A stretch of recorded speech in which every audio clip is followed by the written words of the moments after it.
The name change of Facebook to Meta was first announced in October 2021 and is now effective today.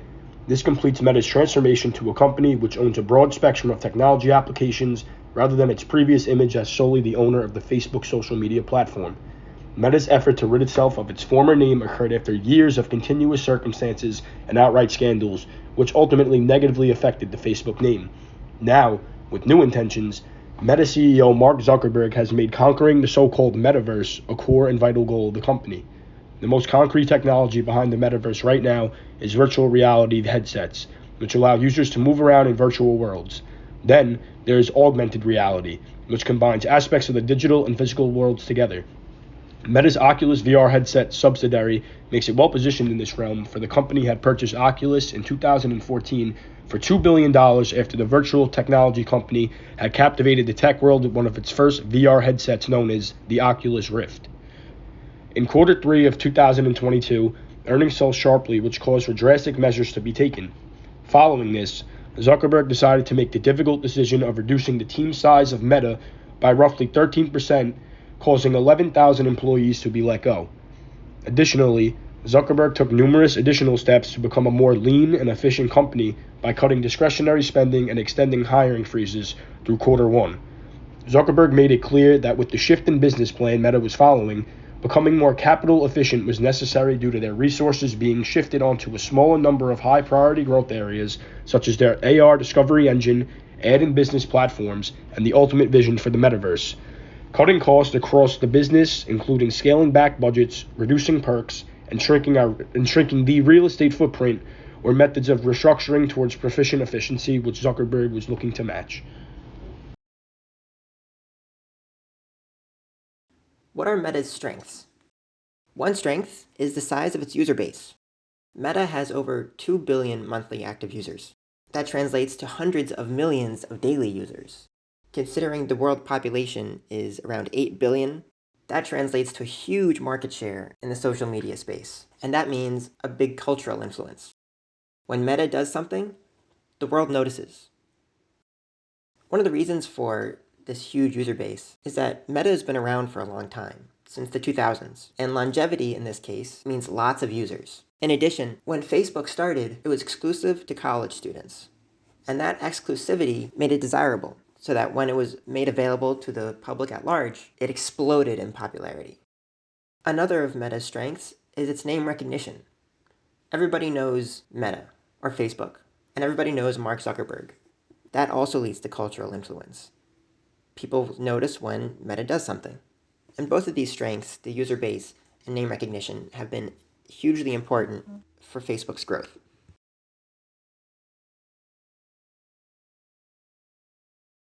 As with any organization, Facebook, Meta in this case, they have several critical weaknesses that need to be addressed. The first weakness in Facebook Meta is their inability to secure user data and privacy. As most recently seen with the Cambridge Analytica scandal, over 87 million users globally were impacted, of which 70.6 million were from the United States. With the data that was illegally obtained from Cambridge Analytica, that data was then used to identify individuals' personality types and behavioral patterns. From there, each user was used in a targeted systematic attack through which targeted messages, ads, and suggested content were then used to influence individuals' behaviors. These coordinated efforts have been documented to cause people to fall into conspiracy theories and fringe group radicalization. This then leads to our second weakness, Facebook's failure to moderate fake news, disinformation, and hate speech. The AI program used by Facebook Meta is based in favor of far-right news because it is the most clicked-on content and highly profitable for the company. Additionally, Facebook does not have any solutions to combating violence broadcasted through Facebook Live, as we have seen with the mass shootings in Christchurch, New Zealand, and the church shooting in South Carolina. The final weakness is that the company spread itself too thin over multiple industries, which can lead to weak products. Some of those products include Facebook Messenger, Facebook Dating, and more recently, the Metaverse. Now we're talking about some of the opportunities that Meta still has. Um, by tapping into the continuing uh, efforts and money that Meta is willing to put into reality labs, they could acquire smaller VR companies that are able to address some of the weaknesses that the metaverse currently has, like lack of variety and lack of appeal to it. Uh, they could try to mimic some of the aspects that make VR chat or Second Life very appealing to users.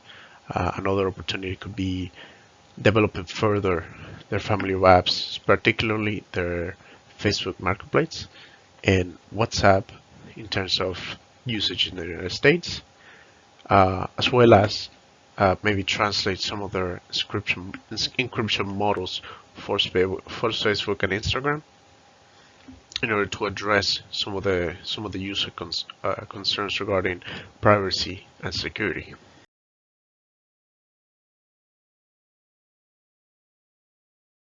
Facebook is such a powerful advertising platform because they know so much about users through its users' data.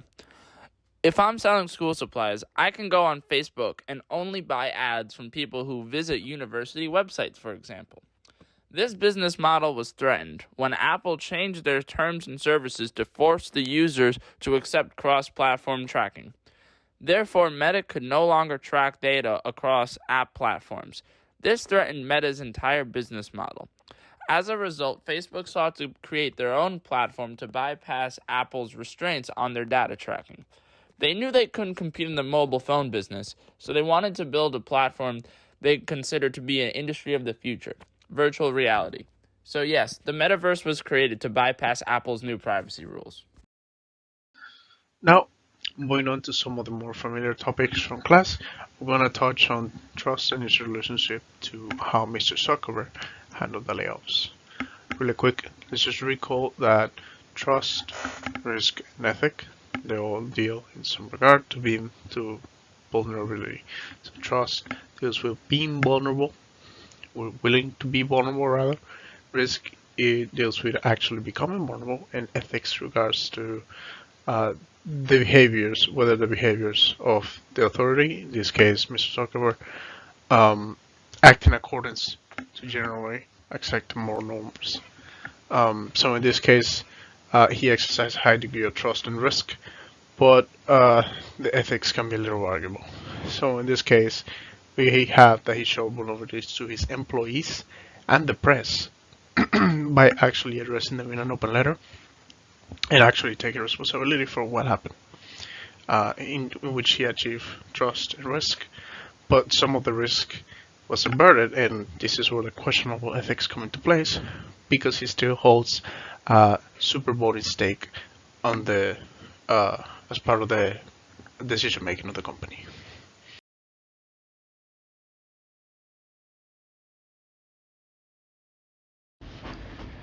With the arrival of the COVID-19 pandemic, Meta's selective perception oriented them to be consistent with their expectations in being capable of handling the economic shortcomings in their environment. However, the economic shortcomings affected Meta significantly, causing crisis decision-making in which Zuckerberg decided to lay off a vast amount of employees in order to offset their revenue loss and negative press coverage he would be exposed to.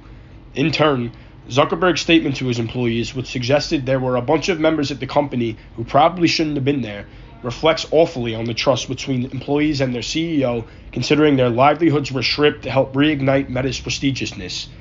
Heavy investments and the decline on free cash flows from Reality Labs also hurt trust between Zuckerberg and his shareholders regarding his ability to pick smart endeavors in the future and whether he is acting off of his own self-interest rather than for the success of his companies and investors. During the pandemic, everyone was stuck at home and spending more time on their phones.